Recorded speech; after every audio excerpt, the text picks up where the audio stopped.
നല്ലോണം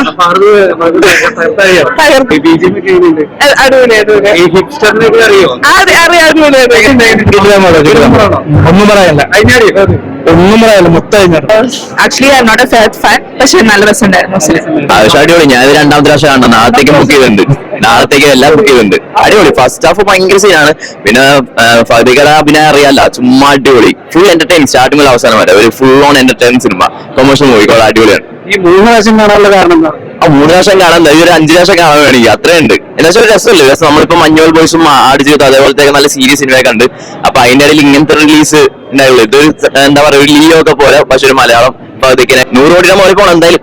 പോയി ഞാൻ തന്നെ ഒരു 5-6 പ്രാവശ്യം കാണിച്ച് ഞാൻ തന്നെ കൊണ്ടുപോകും മേഖലയിലൊക്കെ. അടിപൊളിയോ? അടിപൊളിയാണ്. ഭയങ്കര എക്സ്പീരിയൻസ് ആയിരുന്നു. ഒരു തിയേറ്റർ എക്സ്പീരിയൻസ് ആണ് മസ്റ്റ് ആയിട്ട്. അടിപൊളി പൊളിപ്പടം. അടിപൊളിയാണ്. അതിന്റെ പടമാണോ അത്? ആവേശമാണ്. ശരിക്കും ആവേശം ശരിക്കും ആവേശം കൊള്ളിക്കായിരുന്നു.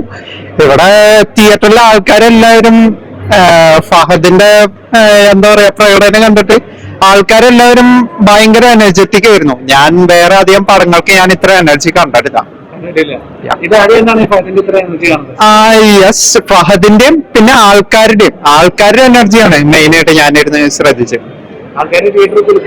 Yes, exactly. അടിപൊളി. വേറെ ലെവല് മൂഡ് വരുമ്പോ വിഷു ആരായിരിക്കും വിന്നർ ആവുന്ന ഒരു പ്രഡിക്ഷൻ നടത്താൻ പറ്റുമോ? ആവേശം തന്നെ. ആവേശം മാത്രല്ല, അതിലുപരിയാണ് പറയാൻ വാക്കുകളില്ല. ഫാസിലിന്റെ അഴിഞ്ഞാട്ടം തന്നെ പറയാം. ഒന്ന് ആവേശവും വർഷങ്ങൾക്ക് ശേഷം 2-1 വെച്ചു. രണ്ടിലും 2 പടം കണ്ടതാണ്. 2 പേരെ അഴിഞ്ഞാട്ടമാണ്. 2 പടത്തിൽ ആരായിരിക്കും വിന്നറാകാൻ തോന്നുന്നു? അത് നമുക്ക് ഒരിക്കലും പറയാൻ പറ്റില്ല. കാരണം 2 പേരെ അഭിനയം എന്ന് പറയുന്നത് നമുക്ക് നോ വേർഡ്സ് സേ എന്ന് പറയാം. കാരണം അതേപോലെ അവർ അഭിനയിച്ചു. ഫാസിലിന്റെ ഒരു അഴിഞ്ഞാട്ടം നമുക്ക് പിന്നെ ഒരുപാട് റിലേറ്റ് ചെയ്യാൻ പറ്റിയ കുറെ കാര്യങ്ങളുണ്ടായിരുന്നു. നമ്മൾ കോളേജ് ജോയിൻ ചെയ്ത് ലൈക് സീനിയേഴ്സ് അങ്ങനെ കുറെ ആ ബോണ്ടും ആ റാഗിങ് ആ മാസമായിരുന്നു. ലൈക് അൺഎക്സ്പെക്ടഡ് ആയിരുന്നു സിനിമ. ഈ മലയാള സിനിമയെ വേറെ ലെവലിലേക്ക് എത്തിക്കും. എല്ലാരും ഇപ്പം എത്തിക്കാൻ പറ്റിക്കാണല്ലോ. ഇപ്പൊ മഞ്ഞുമേലാണെങ്കിലും പ്രേമലു അതെല്ലാം 100 കോടി എത്തിയില്ലേ. ഇനിയിപ്പം ഇനിയും 100 കോടി പടങ്ങൾ വരട്ടെ. അല്ല, ഞാൻ ഗെയിംസ് കാണാറുണ്ട് യൂട്യൂബ് ചാനലില്. പക്ഷെ ആക്ടിങ് ആസ് പെർ യൂട്യൂബർ സിനിമയ്ക്ക് വന്നപ്പോ തകർത്ത്.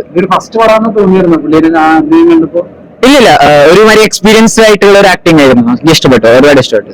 ഈ ഫഹദിനൊപ്പം തന്നെ സുഷിൻ ശ്യാം ഒരു രക്ഷയില്ല. അത് പിന്നെ സുഷിന്റെ പടമാണെങ്കിൽ അതൊരു ഗ്യാരണ്ടി ആണ്. ലൈക് നമുക്ക് ഒരു ആക്ടർ സ്ക്രിപ്റ്റ് സെലക്ഷൻ പോലെ സുഷിന്റെ സ്ക്രിപ്റ്റ് സെലക്ഷനും അതേപോലെ ഗംഭീരമാണ്.